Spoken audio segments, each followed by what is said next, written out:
రంగారెడ్డి జిల్లా షాబాద్ మండలం దైవాలగూడలో జరిగిన మారణ హోమం యావత్ రాష్ట్రాన్ని ఒక్కసారిగా షాక్ కి గురి చేసింది. తనపై పోక్సో కేసు పెట్టారనే కసితోటి చట్టం అంటే అస్సలు భయం లేకుండా బెయిల్ మీద బయటకు వచ్చిన రాజ్ కుమార్ అనే ఒక సైకో ఏకంగా 6గురిని ఊచకోత కోసాడు. కానీ ఈ ఘోరం జరిగిన తర్వాత ఇప్పుడు సీన్ లోకి వచ్చిన city police commissioner Tarun Joshi ఆ హంతకుడిని పట్టుకొని వాడి మానసిక స్థితి సరిగ్గా లేదు, మెంటల్లీ అన్స్టేబుల్ అంటూ ఒక వింతైన స్టేట్మెంట్ ఇస్తున్నారు.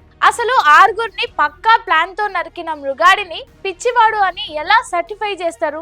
ఇదంతా పోలీసుల తప్పులను కప్పిపుచ్చుకోవడానికే చేస్తున్న ప్రయత్నమా? అసలు ఏం జరిగిందో క్లియర్ గా చూద్దాం. ఇక్కడ మనం మెయిన్ గా క్వశ్చన్ చేయాల్సింది పోలీసుల నిర్లక్ష్యాన్ని. ఒక మైనర్ బాలిక మీద లైంగిక దాడి జరిగితే పోలీసులు ఆ నేరానికి సంబంధించిన సెక్షన్ల మీద కాకుండా కేసును నీరుగార్చారనే ఆరోపణలు ఉన్నాయి. ఆ లొసుగుల వల్లే నిందితుడికి చాలా ఈజీగా బెయిల్ వచ్చేలాగా చేసిండు. పోనీ బెయిల్ మీద బయటకు వచ్చాక ఆ నిందితుడు ఊరుకున్నాడా అంటే లేనే లేదు. ఊరిలోనే ఓపెన్ గా తిరుగుతూ మిమ్మల్ని అందరినీ లేపేస్తా, నన్నెవరేం చేయలేరు అని బాధితులను బెదిరించడం స్టార్ట్ చేసిండు. తమ ప్రాణాలకు ముప్పుందని బాధితులు గ్రామస్తులు మొత్తుకున్నా కూడా పోలీసులు లైట్ తీసుకున్నారు తప్ప ఎట్లాంటి ప్రొటెక్షన్ ఇవ్వలేదు. కనీసం అప్పుడైనా ఈ పోలీసింగ్ స్కిల్స్ ఉపయోగించి ఉంటే, అతని బెయిల్ క్యాన్సిల్ చేయించి ఉంటే ఇలా 6 అమాయకుల ప్రాణాలు దక్కేవి. అర్ధరాత్రి ఫుల్లుగా మందు కొట్టి మొదట షాబాద్ లోని బాలిక ఇంటికి వెళ్లిన రాజ్ కుమార్ రాత్రి 11 గంటల సమయంలో తలుపు తీసిన బాలిక తల్లిని కత్తితో పొడిచి చంపేసిండు.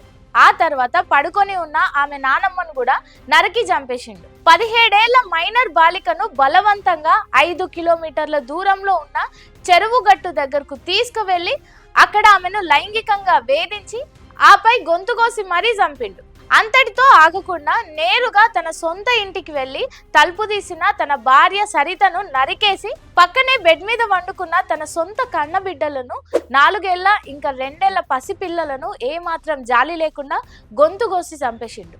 ఇలా 6గురిని ఊచకోత కోసి తన తండ్రికి ఫోన్ చేసి అందరినీ లేపేశా అని కూల్ గా చెప్పిన వాడు మానసిక రోగి ఎట్లయితాడు? ఇప్పుడు పబ్లిక్ అడుగుతున్న స్ట్రైట్ క్వశ్చన్ ఒకటే, వాడు పిచ్చివాడనే విషయం నేరం చేసిన తర్వాతే తెలిసిందా?